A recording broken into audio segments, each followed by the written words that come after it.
उपमुख्यमंत्री पदासाठी श्रीकांत शिंदेंच्या नावावर चर्चा, स्वतः एकनाथ शिंदे यांची माहिती।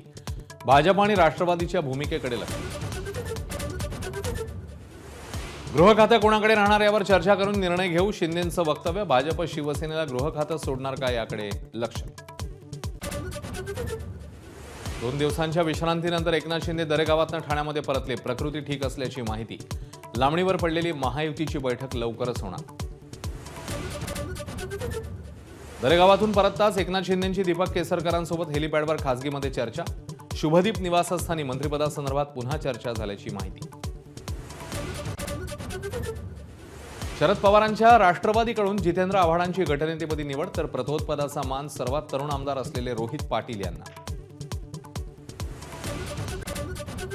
प्रत्येक हिंदू जोडप्याला किमान 3 मुलं हवीत, सरसंघचालक मोहन भागवतांचं आवाहन। तर लोकसंख्या वाढीचा दर घटल्यास समाज नष्ट होतो, भागवतांचा इशारा।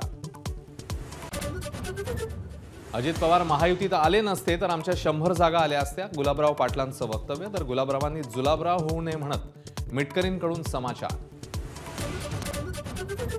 पक्षातल्या नेत्यांनीच गद्दारी केल्यामुळे मताधिक्य घटलं, शिवसेना आमदार संजय गायकवाडांचा प्रतापराव जाधव आणि संजय कुटे यांच्याकडे रोख।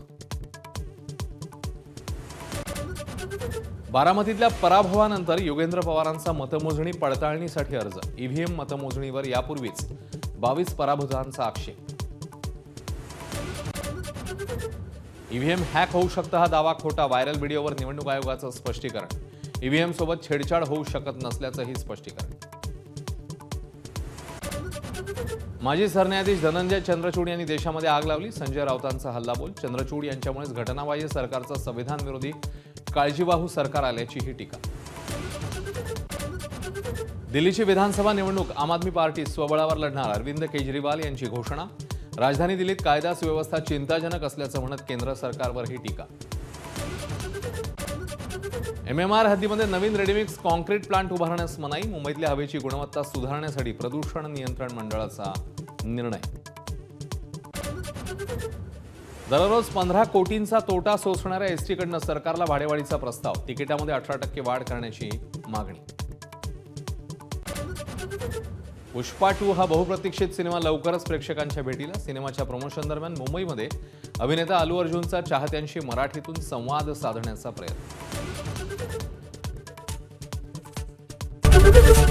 एबीपी माझा, उघडा डोळे बघा नीट।